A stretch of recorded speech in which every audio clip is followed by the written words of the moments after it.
Halo, assalamualaikum warahmatullahi wabarakatuh guys. Kembali lagi bersama saya di channel Hayatanspan Turki guys. Ya, dengan suasana yang berbeda, dengan tampilan yang berbeda.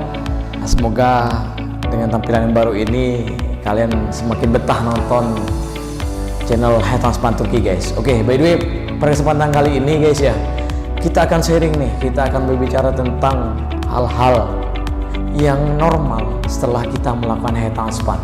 Apa-apa yang terjadi akan saya jelaskan yang merupakan sebuah kenormalan gitu. Karena banyak nih teman-teman yang sudah Hayatanspan din Hayatam pastinya kan ya. Mereka itu tanya, bang ini kok gini bang, ini kok gini bang. Mereka itu pada panik gitu loh. Biar kalian nggak panik gitu kan. Nah, maka saya jelaskan pada video kali ini guys. Oke.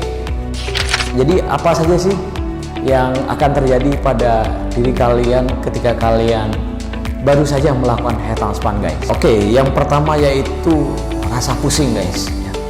Setelah kita melakukan Hayatanspan, pasti kan kita capek, terus juga dikasih obat dan disuntik ini itu kan. Nah, hal yang pertama kalian rasakan itu pasti pusing setelah melakukan Hayatanspan. Itu hal yang wajar guys ya, karena merupakan reaksi dari obat. Terus yang kedua yaitu pendarahan. Nah, maksudnya pendarahan itu ialah pendarahan pada kepala kalian, karena kepala kalian itu dilubangi guys ya untuk menanam rambut dan mengambil area donor. Nah, itu hal yang lumrah ketika kalian itu mengalami pendarahan ya guys ya, terutama pada luka-luka di kepala itu guys ya. Nah, biasanya dokter itu biasanya ya ke rumah sakit yang bagus itu kita itu sebelum melakukan Hayatanspan kita dilarang mengkonsumsi obat yang dapat mengejarkan darah. Tujuannya itu untuk mengurangi pendarahan jika kalian operasi guys.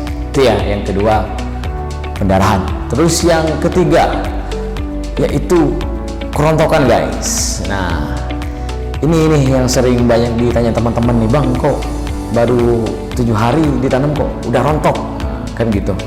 Nah, jadi kerontokan itu suatu hal yang lumrah guys ya, apalagi kalian memasuki hari ke-7 itu guys, sudah mulai rontok. Apalagi kita saat membersihkan sket atau kerak-kerak yang menempel setelah kita melakukan Hayatanspan, luka-luka yang mengering itu biasanya dibarengi dengan kerontokan guys. Hal tersebut itu wajar karena rambut yang memang di HT itu tujuan utamanya itu adalah untuk menempelkan akar guys, jadi bukan rambutnya. Jadi kalian nggak perlu khawatir karena rambutnya itu tetap rontok, tapi akar kalian itu tetap ada di kepala. Yang nanti yang bakal tumbuh itu adalah akar, bukan rambutnya guys ya. Nah, jadi kalian jangan salah paham dulu, oke? Nah, itu ya kenapa kalian jangan khawatir kalau kalian mengalami kerontokan di fase 1 minggu sampai dengan 1 bulan guys, atau 3 bulan ke depannya itu pasti mengalami kerontokan. Terus yang keempat yaitu hilangnya rambut yang udah ditanam katakanlah gitu, kayak bobot garis-garisan, contohnya seperti ini guys. Oke, nah seperti ini. Nah, itu suatu hal yang wajar guys, itu terjadi karena ya adanya kerontokan gitu. Itu bukan hilang, bukan kenapa-kenapa ya, tapi memang karena rontok gitu loh. Nah, jadi kalian jangan khawatir. Ada nih ya, teman-teman yang sering nanya, kenapa hilang nih bang? Nah, jangan-jangan nggak ditanam. Nah, itu ditanam guys, cuman udah rontok aja gitu loh, karena semakin hari kan kita sampoin, bersihin, jadi kan istilahnya itu ngikut dengan pada saat kita mandi gitu lah. Jadi kalian kalau mengalami hal yang ini jangan khawatir guys, itu merupakan hal yang lumrah. Terus selanjutnya yaitu adalah gatal-gatal guys. Nah, jadi ketika kalian mengalami gatal-gatal itu suatu hal yang wajar sekali guys, karena akar rambut yang udah ditanam itu istilahnya itu mengalami adaptasi guys dengan kulit yang baru ini. Dari belakang ditanam ke depan itu memerlukan adaptasi lah di tempat yang baru.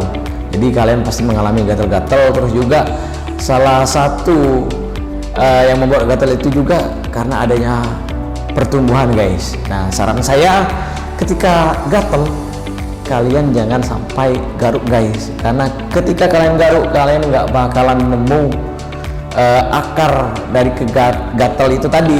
karena gatalnya itu ada di dalam bukan di luar gitu loh.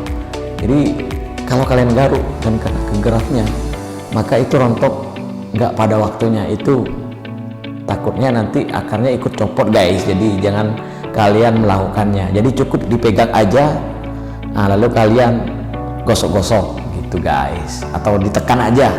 Jangan sampai kalian itu membuang graf yang sudah ditanam dan bukan karena pada waktunya rontok gitu loh. Oke guys ya, oke itu gatal-gatal. Terus selanjutnya yaitu mengalami ketombean guys. Nah jadi ketika kalian mengalami ketombean, kalian jangan panik juga guys, karena ketombe ini merupakan hal yang wajar juga. Kenapa bisa terjadinya ketombe? Nah itu karena biasanya ya kita itu lama gak sampoan. Jadi saran saya agar mengurangi kadar ketombean kalian, kalian harus sampoannya itu lama-lama guys ya. Nah, semisal minimal itu 10 menit guys, biar kalian gak ketombean, biar gak putih-putih gitu loh pada saat kalian setelah melakukan hair transplant. Nah itu tips dari saya ya. Jadi kalian kalau mengalami ketombean itu berarti kalian itu kurang lama dalam merendam kepala kalian itu guys.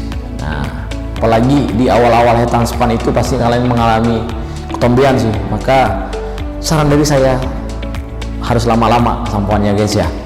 Itu guys ya, hal-hal yang lumrah setelah kalian melakukan hair transplant. Jadi kalian jangan panik, apalagi kalian marah-marah gitu kan. Nah, kalian tetap tenang, tetap stay cool, tunggu sampai kalian gondrong guys. Oke, apalagi kalian hair transplant di lifetime, kalian nggak perlu khawatir untuk masalah keberhasilan. Oke, itu aja sih dari saya. Kurang lebih saya mohon maaf. Apabila ada pertanyaan bisa kalian tanya di bawah guys. Oke, sampai di sini. Kurang lebihnya saya mohon maaf. Wassalamualaikum warahmatullahi wabarakatuh. Salam botakers.